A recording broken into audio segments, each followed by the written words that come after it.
नमस्कार दोस्तों, मैं आनंद सर एक बार फिर आपका मैथमेटिका के YouTube चैनल पर स्वागत करता हूं।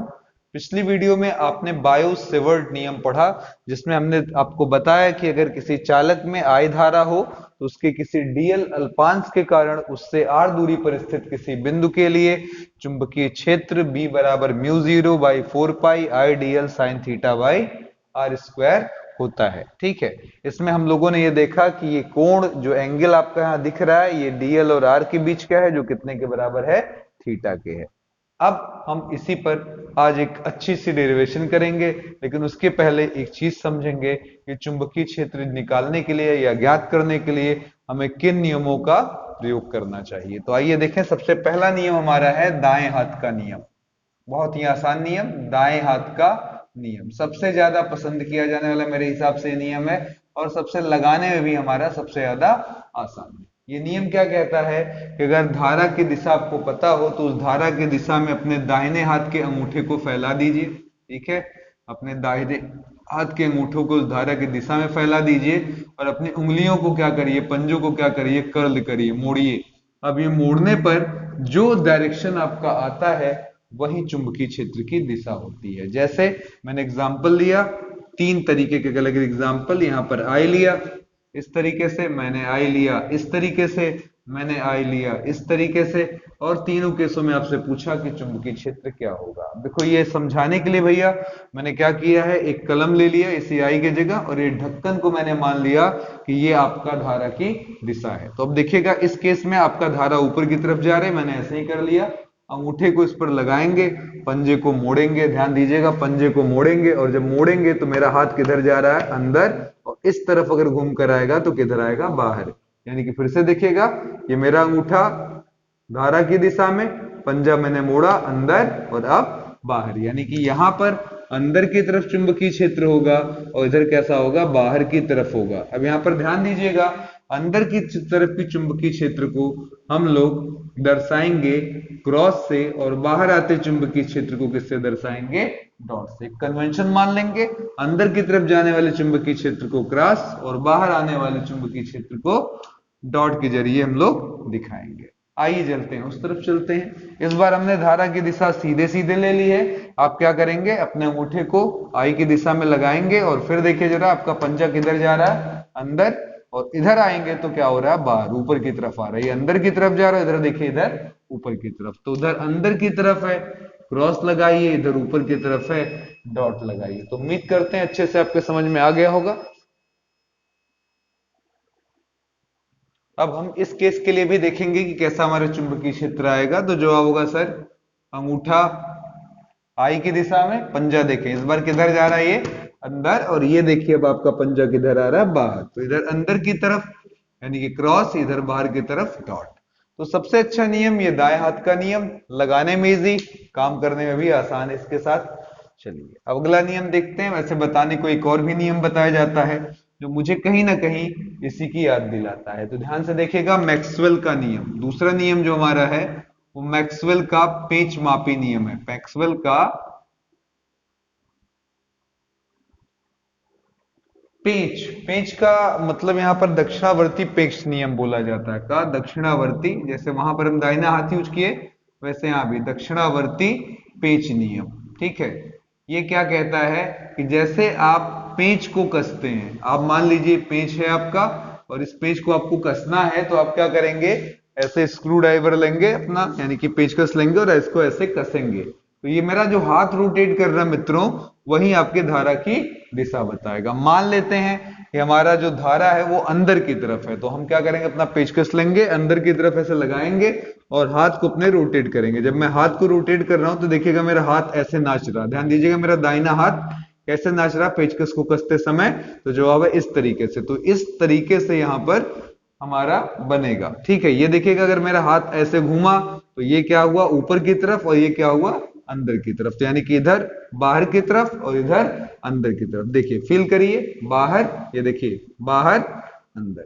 ठीक है, इस तरीके से। तो इस पेच मापी दक्षिणावर्ती पेच नियम का भी प्रयोग हम दिशा को ज्ञात करने में कर सकते हैं, जो काफी आसान है। तो बिल्कुल आसानी से आप समझ सकते हैं कि अगर आपके पास मान ले ऐसे धारा जा रही है तो आप अपना पेच कस लेंगे और फिर ऐसे करेंगे, कहेंगे सर जी अब उस दिशा में हमको पेच कसना है, मान लीजिएगा यहाँ पर ऐसे लगा लेंगे और समझेंगे इसको कि सर ये पेच कस रहा हमारा। अब इसको क्या करेंगे, घुमाएंगे तो ये देखिए मेरा हाथ ऐसे आ रहा, मतलब इस तरीके से देखिएगा, अच्छे से समझिएगा, ऐसे आ रहा है। ठीक है, तो ऊपर की तरफ और इधर कहां जा रहा, अंदर की तरफ। ठीक है, तो ये ऊपर की तरफ का मतलब हुई, बाहर की तरफ आने का मतलब क्या हो जाएगा हमारा डॉट, ये अंदर की तरफ जाने का मतलब क्रॉस। और राइट हैंड नियम भी यही कहता है, जरा ध्यान से देखिएगा। वो कहता अगर ऐसे है तो आपने ऐसे रखा, ये आपका हाथ किधर जा रहा, देखिए अंदर अंदर, और इधर ऊपर की तरफ यानी कि बाहर की तरफ। तो इस तरीके से इन दोनों नियमों से जो भी आपको सहजता हो वो आप इस्तेमाल कर सकते हैं। हम जनरली यूज करते हैं दाहिने हाथ का नियम, क्योंकि लगाने और समझाने दोनों में ही काफी आसान और दिलचस्प है। ठीक है, तो चलिए अब हम एक बहुत ही बेहतरीन डेरिवेशन की तरफ आ रहे हैं जो बच्चों को काफी प्रॉब्लम फील कराता है। क्वेश्चन हमारा है, अगला हेडिंग हमारा है परिमित लंबाई के, परिमित लंबाई के ऋजु ऋजु रेखीय धारावाही चालक के कारण उत्पन्न चुंबकीय क्षेत्र के कारण उत्पन्न चुंबकीय क्षेत्र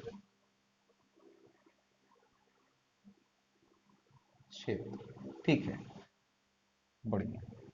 अब ये टॉपिक अगर हम ध्यान से देखें तो पहले लाइन को ध्यान से पढ़ें। परिमित मतलब निश्चित लंबाई, 2 मीटर, 4 मीटर, 10 मीटर। ऋजुरेखी मतलब सीधा बिल्कुल स्ट्रेट। धारावाहिक मतलब उसमें करंट होना चाहिए। चालक के कारण उत्पन्न चुंबकीय क्षेत्र, तो हमने एक सीधा साधा चालक ले लिया है जिसे क्या नाम दे दिया कि सर जी एक चालक है जिसमें आई करंट फ्लो कर रहा है। ठीक है, अब आगे की कहानी ये रही कि हमने इसी से लंबवत दिशा में, या एक पॉइंट हमने यहां पर ले लिया P, और अगर मैं पूछूं किस P पर सर चुंबकीय क्षेत्र कैसा होगा, तो अभी आपने दाहिने हाथ का नियम पढ़ा, आप आराम से बताएंगे सर इधर क्या होगा, अंदर की तरफ। मतलब यहां अगर P पर बात करें तो इस धारावाही चालक के कारण कैसा होगा हमारा क्रॉस, अंदर की तरफ चुंबकीय क्षेत्र होगा। अब यहां पर हमने एक डीएल एलिमेंट ले लिया, क्योंकि पहले तो मुझे बायो सेवर्ट नियम से आपको ही याद करना पड़ेगा। तो ये डीएल है और इसे लाकर हमने यहां से ऐसे मिला दिया है। ठीक है, अब ये जो डिस्टेंस है वो मैंने मान लिया यहां से कितना है, आर है हमेशा की तरफ। ठीक है, और इस तार से इसकी लंबवत दूरी मैं थोड़ी देर के लिए मान लेता हूं क्या है, ए है। ठीक है, अब ये डीएल का जो ऊपरी सिरा है इसे मिलाकर अगर जोड़ दें और ये एंगल मानते हैं थोड़ी देर के लिए फाई, तो ये देखिए डीएल जो कि मैंने इतना बड़ा दिखा है ये वाकई में इतना बड़ा, ये अल्पांश है। डीएल का मतलब बहुत ही छोटी लंबाई, बहुत ही महीन लंबाई। तो इसको मैंने मिलाया है, लेकिन आप समझ सकते हैं कि अगर ये यहां होता और इसे मैंने इससे जोड़ा होता तो एंगल बहुत ज्यादा नहीं बढ़ेगा, इसी फाई में थोड़ा सा इंक्रीमेंट होगा जिसे हम डी फाई का नाम दे सकते हैं। तो ये एंगल हमने क्या मान लिया, डी फाई। ये वाला एंगल हमेशा की तरह थीटा। तो बायो सेवर्ट नियम क्या कहता है कि सर इस डीएल अल्पांश के कारण, डीएल अल्पांश के कारण पी पर चुंबकीय क्षेत्र, पी पर चुंबकीय क्षेत्र, ठीक है, कितना होगा, तो जो होगा सर डीबी बराबर क्या आ जाएगा, म्यू 0/4 पाई आई डीएल, आगे साइन थीटा अपॉन में क्या हो जाएगा, आर स्क्वायर। अब यहां पर हमें थोड़ी सी मेहनत करनी है, क्योंकि हम चाहते हैं कि हम इसे एक परिमित लंबाई का मान ले कि सर यहां से इतना बड़ा चालक या इतने बड़े चालक का क्या मान आएगा वहां पर चुंबकीय क्षेत्र। तो उसके लिए देखिएगा, जैसे जैसे मैं थोड़ा अलग से भी समझा दूं, जैसे जैसे हम थीटा बदलेंगे, ध्यान दीजिएगा, थीटा मैंने इतना लिया है, फाई इतना लिया है, सॉरी थीटा नहीं कहना चाहिए, फाई इतना लिया है तो इतना बड़ा चालक लिया। अगर आप यहां तक ले लें तो फाई थोड़ा सा और बड़ा हो जाएगा, इसे आप फाई 1 कह सकते हैं। ऐसे ही नीचे भी आप चालक की लंबाई कुछ ले सकते हैं, तो उसके लिए क्या कर सकते हैं, फाई 2 कर सकते हैं। यानी कि हम फाई को वेरी कराकर अलग अलग लंबाई के चालक के लिए यहाँ पर चुंबकीय क्षेत्र ज्ञात कर सकते हैं। तो यानी कि कहानी सिंपल हो गई कि जो आइडियल साइन फाई आपने लिखा है वहां पर सारे टर्म्स हमें फाई के रूप में चाहिए। तो इसी की तैयारी हम शुरू करेंगे और फाई के रूप में सारी चीजें निकालने के लिए प्रयास करेंगे। इसके लिए हम ऐसे किसी त्रिभुज पर कोई ज्यादा वर्कआउट तो कर नहीं पाएंगे, इसलिए अब हम यहां से एक छोटा सा लंब डालने वाले हैं जो हमारी खासी मदद करने वाला है। तो हमने यहां से एक लंब डाला है जो इधर भी 90 होगा और इधर भी 90 होगा, और नाम दे दिया हमने P A B C D. अब आप जरा आराम से बताइए कि बी सी डी में हम क्या कह सकते हैं। तो जवाब है सर त्रिभुज बी सी डी में टेक्निक सिंपल है, थीटा के सामने का जो पड़ती भुजा उसे हम लंब कहते हैं, सबसे लंबी भुजा को कर्ण कहते हैं, और तीसरी बची भुजा आधार। तो अगर मैं यहां पर पूछ लूं कि सर साइन थीटा क्या होगा, तो ऑब्वियसली आप कहेंगे साइन थीटा बराबर लंब बटा कर्ण, यानी कि बी डी बटा क्या आ जाएगा आपका डीएल। ठीक है, बी डी बटा क्या हो जाएगा डीएल हो जाएगा। ठीक है, हम यहाँ पर बी डी को कह सकते हैं कि सर बी डी बराबर हो सकता है डीएल साइन थीटा। ठीक है, अभी हमने इसी बीडी की बात की, इसी बीडी को हम इस वाले त्रिभुज से भी निकाल लें जिसका नाम है पीबीडी। तो हमने कहा त्रिभुज पीबीडी में, पीबीडी में हम मेन प्रयास कर रहे हैं कि यहाँ सब कुछ जो है वो फाई में आ जाए, वो हमारा प्रयास होगा। तो देखिए पहले खाते में मैंने डीएल साइन थीटा पा लिया है, अब इस डीएल साइन थीटा को कहीं ना कहीं फाई से रिलेट करना चाह रहे हैं, इसलिए हमने क्या चुनाव किया, बी पी डी का। त्रिभुज बीपीडी में हमने देखा कि सर ये एंगल फाई है, फाई के सामने लंब, सबसे लंबी भुजा कर्ण, और ये तीसरी भुजा आपकी क्या होगी आधार। तो एक बार फिर से आप साइन फाई बताएंगे, जवाब होगा सर साइन फाई बराबर लंब बटा कर्ण यानी कि बी डी बटा आर। तो यहाँ पर आप बी डी का मान फिर से कह सकते हैं आर साइन फाई। ठीक है, अब इन दोनों को आपस में रिलेट कर लें, क्योंकि दोनों के बाएं पक्ष बराबर हैं तो दाहिने पक्ष भी आपस में बराबर होंगे। तो ये आ जाएगा डीएल साइन थीटा बराबर आर, अच्छा सॉरी ये एंगल आपका क्या था डी फाई था, कितना एंगल था आपका डी फाई। ठीक है, आर साइन डी फाई, तो आर साइन डी फाई। अब यहां पर देखिएगा थ्योरी कहती है कि सर अगर एंगल बहुत छोटा हो, एंगल साइन का बहुत ही ज्यादा छोटा हो, डेल्टा थीटा हो, तो आप वहां सीधे डेल्टा थीटा रख सकते हैं। इस आधार पर हम यहाँ कह सकते हैं कि सर डीएल साइन थीटा बराबर आर, डी फाई बहुत ही छोटा एंगल है तो हटाकर आर डी फाई कर सकते हैं। अब आप देख सकते हैं डीएल साइन थीटा की जगह लेने कौन आ रहा है आर डी फाई, तो हम कहेंगे सर डीबी बराबर mu 0 by 4 pi I DL sine theta के जगह क्या आ जाएगा हमारा आर डी फाई अपॉन में क्या है आर स्क्वायर। एक आर से आर को हम लोग क्या करेंगे कैंसिल कर लेंगे, और अब आगे की तैयारी करेंगे। आगे की तैयारी में हम ये ध्यान देंगे कि हमारा प्रयास हो कि ज्यादा से ज्यादा हमें चीजें फाई में मिले, तो इसीलिए हम इस आर को भी हटाने के बारे में सोचेंगे। उसके लिए आप जरा सोचिए कि फाई का आर से कहां से संबंध हो पाएगा। तो आप ये सिंपल सा त्रिभुज देख सकते हैं जिसका नाम है त्रिभुज ए बी पी में क्या आप देख रहे हैं सर साइन फाई बराबर क्या हो जाएगा लंब बटा कर्ण, मजा नहीं देगा क्योंकि इसकी वैल्यू नहीं पता। हम कहेंगे सर काश फाई बराबर आधार बटा कर्ण, तो हमने से ए माना था, ए बाई आर हो जाएगा। यहां पर हमने लिखा डीबी बराबर mu 0 by 4 pi I D phi by R के जगह ए बाई सॉरी आर के जगह हम क्या ले सकते हैं, इसकी जगह बदल लें, आर के जगह लिख सकते हैं ए बाई क्या कॉस फाई, तो ए के जगह हमने लगा दिया ए बाई कॉस फाई। अब चलिए जरा इसका आगे का हाल चाल लेते हैं। तो जवाब होगा सर अब ये हो जाएगा हमारा dB बराबर, अच्छे से थोड़ा सा ध्यान से देखिएगा, म्यू 0 बाई क्या 4 pi I by A cos phi, आगे क्या हो गया डी फाई। तो इधर डी फाई वेरिएबल इधर डीबी वेरिएबल, इंटीग्रेट कर लेते हैं 0 से b के लिए, ठीक है, और यहां भी इंटीग्रेट कर लेते हैं। लेकिन अब मामला ये है कि चालक की लंबाई कितनी लेनी है, ठीक है, क्योंकि उसी के हिसाब से हम दाहिने तरफ अपना इंटीग्रल फैक्टर लगाएंगे। ठीक है, तो चलिए जरा देखते हैं क्या कर सकते हैं हम लोग। अब हमने मान लिया कि सर ये लंबाई जो है उसकी यहाँ है और यहाँ है, तो हम कहेंगे सर इसके लिए हमें यहाँ तक चलना पड़ेगा, ठीक है, इसको जोड़ना पड़ेगा और इसको यहाँ से जोड़ना पड़ेगा। तो ऊपर की तरफ हमारा एंगल वेरी करेगा, नीचे की तरफ भी वेरी करेगा। अगर ऊपर की तरफ क्लॉकवाइज डायरेक्शन में आप पॉजिटिव एंगल मान लें तो एंटी क्लॉकवाइज दिशा में आप माइनस ले लेंगे एंगल को। तो थोड़ी देर के लिए हमने बोल दिया कि सर ये वाला एंगल हमारा φ2 है, सॉरी φ2 है, और ये वाला हमारा एंगल क्या है φ1 है, लेकिन इसमें हमने क्या लगा दिया एक्स्ट्रा, तो जवाब है सर माइनस φ1। क्योंकि मैं फिर दोहरा रहा हूं, उधर की अगर क्लॉकवाइज डायरेक्शन को आप पॉजिटिव एंगल बोलना चाह रहे हैं तो नीचे की तरफ आते हुए एंगल को हमें क्या लेना पड़ेगा माइनस साइन के साथ लेना ही पड़ेगा। और चूंकि दोनों तरफ लंबाइयां मैंने अलग अलग ली हैं, तो इसलिए कोण भी मैंने अलग अलग कर लिया। एक तरफ कर दिया है φ1, दूसरी तरफ φ2, चिन्ह के नाते उधर प्लस और इधर माइनस। तो यहाँ इंटीग्रेशन में फाई के लिए हमें लगाना था -φ1, यहाँ पर क्या हो जाएगा φ2। अब सवाल है कि सर cos थीटा का इंटीग्रेशन क्या होता है? तो जवाब है सर cos थीटा का इंटीग्रेशन क्या होता है, सीधा सीधा sin थीटा प्लस सी। ठीक है, तो इस आधार पर हमारा जवाब हुआ सर dv का b आ जाएगा, लिमिट 0 से b हो जाएगा। दूसरी तरफ μ0 बाई 4 पाई आएगा, i बाई a आ जाएगा, cos का sin फाई आ जाएगा, लिमिट हमारी -φ1 से φ2 हो जाएगी। तो इधर हो गया b एक बार यहाँ पर 0 रख दिया, फिर इधर μ0 by 4 pi i by a। ठीक है, यहाँ पर एक बार φ2 लगाएंगे तो ये sin φ2, एक बार यहाँ पर लिमिट लगाएंगे -sin φ1, तो यहाँ -sin φ1, और बीच में एक माइनस लगता है, ये माइनस जब निकलेगा इसे प्लस कर देगा और हमें किसी रेखीय धारावाही चालक के लिए मान मिल जाएगा μ0 by 4 pi i by a sin φ2, minus minus plus हो गया, तो अब आगे sin φ1। ठीक है, ये हो सकता है आपके लिए।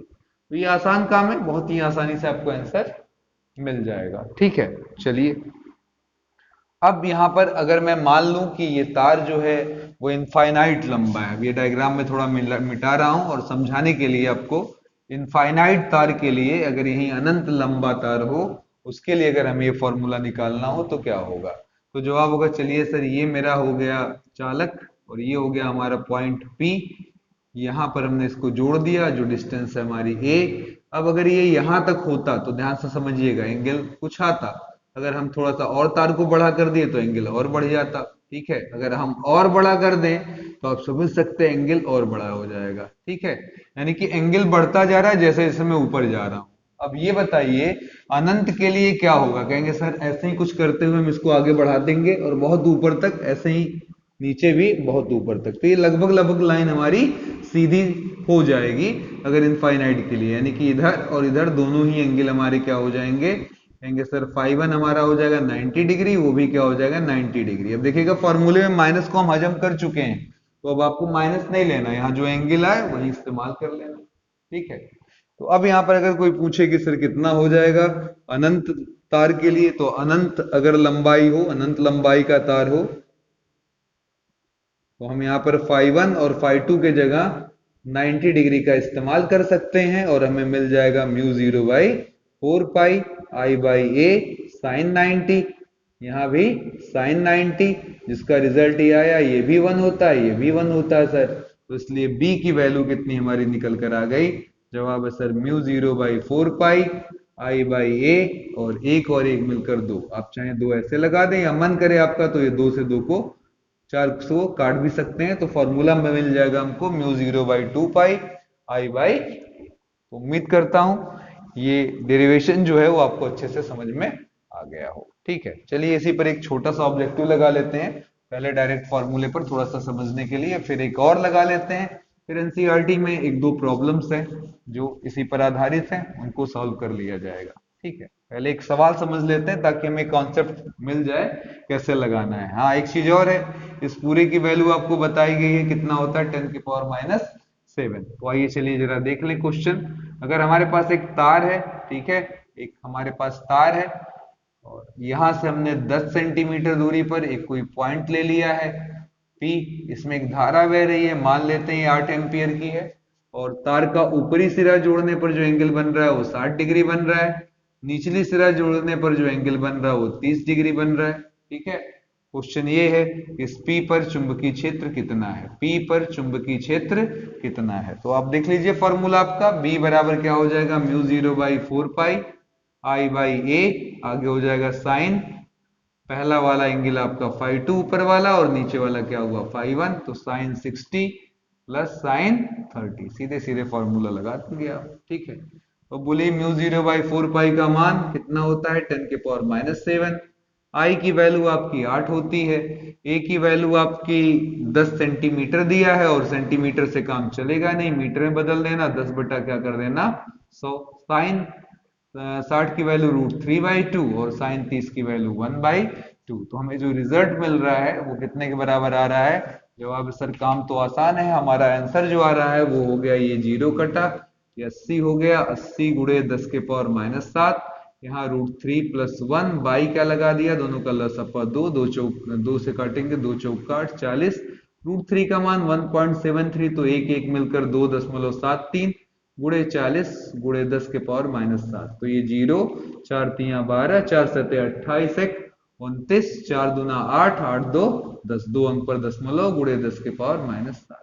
ठीक है, इसे 2 अंक हम पीछे घसका लेंगे तो यहाँ 2 अंक जोड़ देंगे इधर अगर करेंगे ऐसा तो बताइएगा जरा 1.0920, और ऊपर जब 2 अंक यहाँ जुड़ेगा तो 10 के पावर -5 आ जाएगा।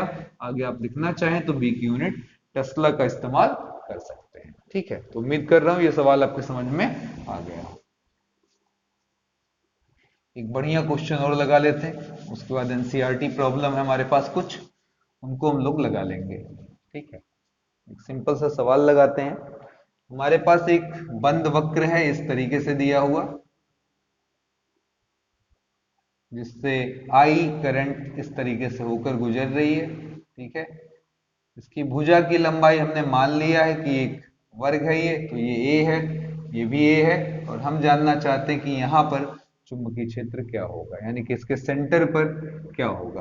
तो जवाब बहुत ही सिंपल है कि सर पहले तो ये समझ लीजिए कि सबके नाते चुंबकीय क्षेत्र मिलेगा किधर किधर किधर, ये आपका तार, ये आपका तार, एक तार ये तार, एक तार ये, तो चारों यहाँ पर चुंबकीय क्षेत्र लगाएंगे। और कैसा लगाएंगे जरा देखिएगा, ये आपने लिया अंगूठा अपना ऐसे, ये आपका हाथ किधर, जरा अंदर, इधर आएगा तो ऊपर, फिर से देखिएगा ये अंदर और इधर ऊपर, ऊपर की तरफ। अगर इसके लिए निकाल रहे हैं तो उधर अंदर, इधर देखिए ऊपर की तरफ। ठीक है, इसके नाते बिंदु लगाएं तो ये अंदर, और इधर देखिए ऊपर की तरफ। यहाँ भी करंट आपका नीचे की तरफ, तो ये अंदर, और ये हमारा ऊपर की तरफ, यानी कि हमारा इसके कारण भी जो चुंबकीय क्षेत्र है वो ऊपर की तरफ है, इसके नाते भी ऊपर, इसके नाते भी ऊपर, इसके नाते भी ऊपर। तो अगर हम हर भुजा के नाते निकाले चुंबकीय क्षेत्र यहाँ पर, तो आपस में जुड़ते जाएंगे, यानी कि B1 + B2 + B3 + B4, यानी कि हमारा चुंबकीय क्षेत्र जो आएगा, अगर हम बोले कुल नेट चुंबकीय क्षेत्र, नेट चुंबकीय क्षेत्र, तो जवाब होगा सर हमारा नेट चुंबकीय क्षेत्र हो जाएगा B = B1 + B2 + B3 + B4। इसमें B1 B2 B3 क्या कहना चाह रहे हैं, B1 है AB के कारण, B2 है BC के कारण, और ये CD के कारण, और लास्ट में DA के कारण, इसके कारण। ठीक है, अब चलिए थोड़ा कॉमन सेंस यूज करते हैं, इसको हम लाकर यहाँ से मिला देते हैं और यहाँ मिला देते हैं। अब ये आपका 90 डिग्री होता है वर्ग में, हमने 20 से काट दिया है, ये एंगल आपका कितना हो जाएगा, 45 डिग्री हो जाएगा। ये वाला भी क्या हो जाएगा, 45 डिग्री। यहाँ से लंब हमने मिला दिया, सीधे सीधे से मिला दिया। ये पूरा लेंथ ए होता है देखिएगा, तो ये आधा लिया गया, ये कितनी लेंथ हो जाएगी हमारी, a/2। अब ये देखिए 90 90 है, तो आप देख सकते हैं 90 45 135, बचा कितना 45। यहाँ भी देखिए 90 45 135, यहाँ बचा कितना 45।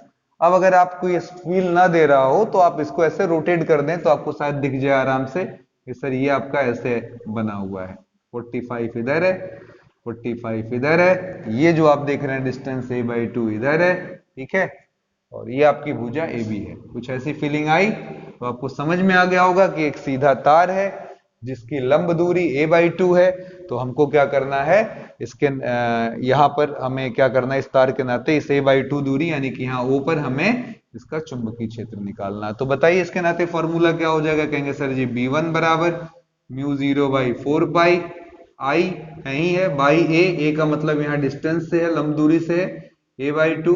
फिर कोण की बात कर लें तो ये भी sin 45 है, और ये भी कितना है 45 है, तो sin 45 लिख लिया जाएगा। जवाब हुआ सर μ0/4π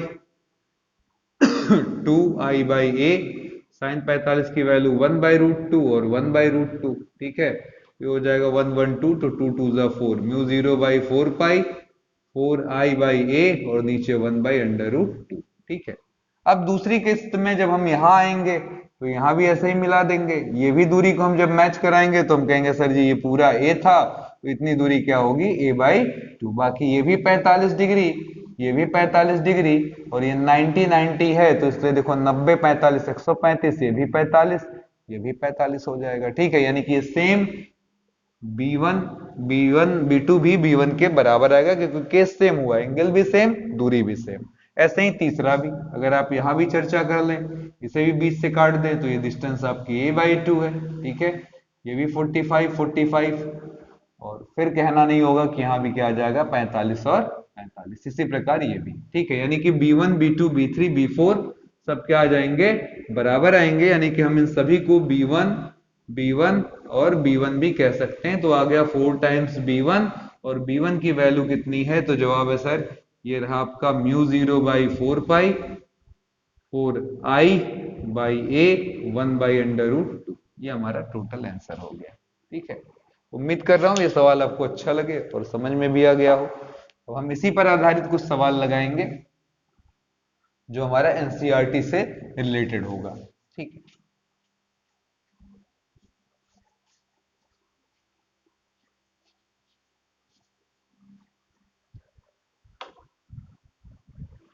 एनसीईआरटी प्रॉब्लम की बात करने चल रहे हैं हम लोग, और हमसे क्वेश्चन क्या पूछा गया है। सबसे पहला जवाब है सर, फर्स्ट क्वेश्चन हमारा है ये है 4.1। ध्यान से सुनिएगा इस तरीके से, सॉरी 4.1 नहीं है हमारा, 0/2 पाई i/a। क्वेश्चन नंबर 4.2 हमसे दिया गया है, एक लंबे सीधे तार में 35 एम्पीयर की धारा बह रही है। एक सीधा लंबा तार है जिसमें आई कितने का है, 35 एम्पीयर का बह रहा है। ठीक है, तार से 20 सेंटीमीटर दूरी पर, आप ऐसे ही बना लीजिए, सीधा ऐसे ही कर लीजिए, आई बराबर 35 एम्पीयर है, और उससे 20 सेंटीमीटर की दूरी पर, कितनी दूरी पर, 20 सेंटीमीटर की दूरी पर एक पॉइंट है P। वहां पर हमें क्या बताना है, चुंबकीय क्षेत्र का परिमाप क्या होगा या मान क्या होगा। ठीक है, तो काम आसान है। आप कहेंगे सर जी 20 सेंटीमीटर को पहले तो मीटर में बदल लो, ये हमारा ए का काम कर लेगा। कहेंगे सर 20 अपान क्या हो जाएगा 100, एक बार काटेंगे 20 पंजे 100, और ये किस में आ जाएगा, मीटर में। आई दिया ही है, ये है कि अनंत लंबाई का तार है, क्योंकि तार की लंबाई दिया नहीं है, तो क्लियर है कि अनंत लंबाई का है। और इसके लिए P पर चुंबकीय क्षेत्र निकालने का फॉर्मूला है μ0/4 पाई 2i/a। ए का मतलब दूरी से था हमारा, तो μ0/4 पाई का मतलब 10⁻⁻7, 2 आई का मतलब कितना, 1/5। एक बात खास ध्यान रखिएगा, इसको काटने से थोड़ा नुकसान ये है, यहाँ 2 पाई आएगा, फिर उसमें हम सेटिंग सोचेंगे, जबकि हमें क्लियरली मालूम है μ0/4 पाई का मान 10⁻⁷। इसीलिए हमने इस 2 से इस 4 को काटा नहीं है, ताकि मुझे इसे डिस्टर्ब ना करना पड़े। आगे आ जाइएगा, अगर ए की बात कर लें, यहाँ पर देखिए 2 हो गया, आई की वैल्यू हमारी है 35 एम्पियर, अपान में आए ए की वैल्यू हमारी कितनी दी गई है 1/5। तो इसको सिंप्लीफाई कर दिया जाए, तो ऊपर गया 35 दूना 70 गुणे 2 गुणे 10⁻⁷, 7 दूना 14, 140 गुणे 10⁻⁷। 2 अंक इधर आने वाले हैं 1.40, उधर भी 2 अंक धन हो जाएगा तो 10⁻⁵। आगे क्या लगा देंगे, टेस्ला, तो 1.50। ठीक है, 1.50 इंटू क्या हो गया आपका 10⁻⁵ टेस्ला। ठीक है, तो उम्मीद कर रहा हूं ये सवाल आपके समझ में आ गया हो। अगले क्वेश्चन की तरफ चलते हैं, रुक करते हैं। हमारा अगला सवाल है, क्षैतिज तल में रखे एक लंबे सीधे तार में 50 एम्पियर वैद्युत धारा उत्तर से दक्षिण की दिशा में बह रही है। ध्यान दीजिएगा, हमारा जो तार है, तार में जो धारा है वो उत्तर से किधर बह रही है, दक्षिण की तरफ बह रही है। तो देखिए डायरेक्शन तो आपको मालूम ही होगा अच्छे से, 4.3 है, उत्तर से किधर जा रही है, दक्षिण। ऊपर नॉर्थ होता है, इधर साउथ, उत्तर से दक्षिण मतलब ऐसे आएगी, उत्तर से दक्षिण की तरफ आ रही है। ठीक है, और यहाँ पर लिखा हुआ है कि इसका धारा का मान जो है वो 50 एम्पियर है। ठीक है, फिर आगे कहता है तार के पूर्व में, इधर देखिएगा आप डॉटेड लाइन से बना लें, इधर क्या होता है आपका ईस्ट, इधर क्या होता है वेस्ट, यानी कि इधर पूरब इधर पश्चिम। तार के पूर्व में 2.5 मीटर की दूरी पर, 2.5 मीटर की दूरी पर कोई पॉइंट है जहां पर हमें क्या करना है, चुंबकीय क्षेत्र ज्ञात करना है। ठीक है, अब ये पूछ रहा है क्षेत्र का परिमाप और उसकी दिशा